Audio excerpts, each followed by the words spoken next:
Hello Year 9. This week we're going to read a much more modern horror story named Uneasy Homecoming. A very tense and genuinely frightening story about a woman who arrives home and slowly realises that she has a crazed stalker in the house while she is home alone. Now, you're going to listen to the opening of the story now, and I want you to think about how the writer has created a sense of foreboding and foreshadowing, a sense that something isn't right as her uneasiness develops. Think about how the writer uses description of the setting in order to make the reader feel uncomfortable. Uneasy Homecoming. Connie began to have the feeling of dread and uneasiness in the taxi, but told herself it was not reasonable. She dismissed it decisively when she reached the part of town in which all of her friends lived. She could stop and spend the evening with someone until Tom got home, but she didn't. She thrust away the feeling as the taxi rolled out across the neck of the land beyond most of the houses. The red, dying sun cast long shadows across the road. So far, their house was the only one that had been built on the other side of the bay, but she could see plenty of other houses as the taxi drew up before the door. Those other houses were across the bay, to be sure, but there was no reason to be upset. She was firm with herself. The taxi stopped, and the last thin sliver of crimson sun went down below the world's edge.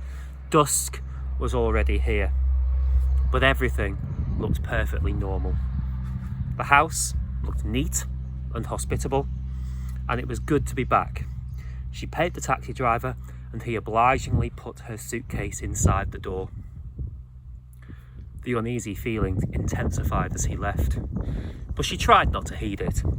It continued while she heard the taxi moving away and purring down the road, but it remained essentially the same. A formless restlessness and apprehension until she went into the kitchen. Then the feeling changed. She was in the kitchen with the close smell of a shut-up house about her when she noticed the change. Her suitcases still lay in the hall where the taxi driver had piled them. The front door was still open to let in fresh air. And quite suddenly, she had an urgent conviction that there was something here that she should notice, something quite inconspicuous. But this sensation was just as absurd as the feeling she'd had in the taxi. There was a great silence outside the house. This was dusk, and bird and insect noises were growing fainter. There were no neighbours near to make other sounds. She turned on the refrigerator, and it began to make a companionable humming sound. She turned on the water, and it gushed. But here, her strange sensation took a new form.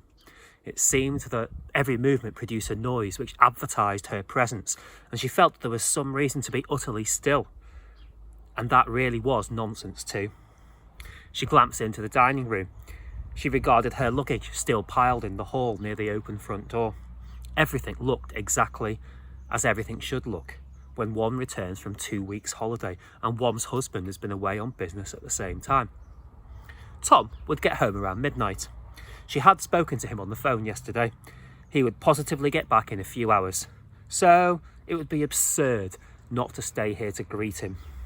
The feeling she had, she decided firmly, was simply a normal dislike of being alone.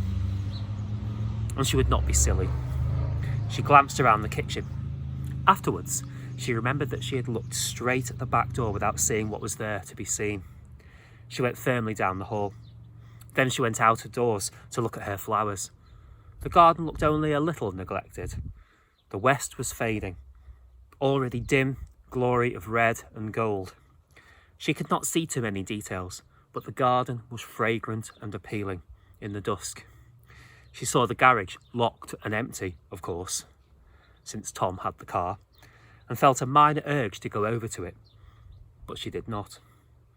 Afterwards, the memory of that minor urge made her feel faint, but it was only an idea.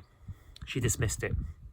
She smelled the comfortable, weary smells of the late summer evening, which would presently give way to the sharper, fresher scent of night. There was the tiny darting overshadow of a bat. black against the dark sapphire sky.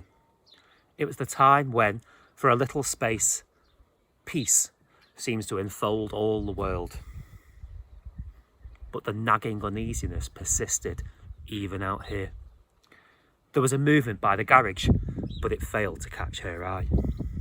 If she had looked, even if she had failed to see the movement, she might still have seen the motorcycle.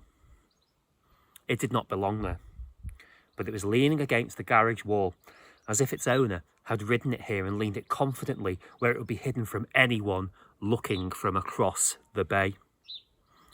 But Connie noticed nothing. She simply felt uneasy. She found herself going nervously back towards the house. The sunset colours faded, and presently all would be darkness outside. She heard her footsteps on the gravelled walk. Occasional dry leaves brushed against her feet. It seemed to her that she hurried, which was ridiculous. So she forced herself to walk naturally and resisted an impulse to look around.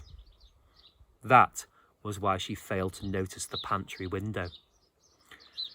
She came to the front of the house. Her heels made clicking sounds on the steps.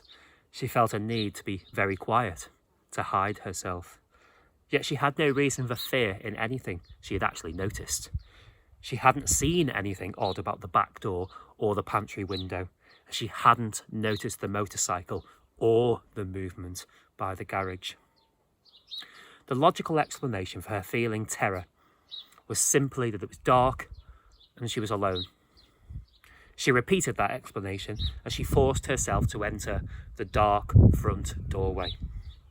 She wanted to gasp with relief as she felt for the switch and the lights came on. The dark rooms remaining were more terrifying than the night outside, so she went all over the ground floor, turning on lights, and tried not to think about going upstairs. There was no one within call, and no one but the taxi driver even knew that she was here. Anything could happen. But she did not know of anything to cause danger either.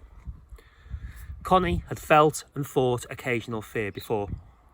To bring her nameless frights into the light for scorn, she had talked lightly in the past of the imaginary things towards which women feel terror. The things which nervous women believe are following them. The things imagined to be hiding in cupboards and behind dark trees in deserted streets. But her past scorn failed to dispel her terror now. She tried to be angry with herself because she was being as silly as the neurotic female who cannot sleep unless she looks under her bed at night. But still, Connie could not drive herself to go upstairs or to look under her own bed right now. It was an unfortunate omission. Now, we will leave the story there for now, on that dramatic cliffhanger.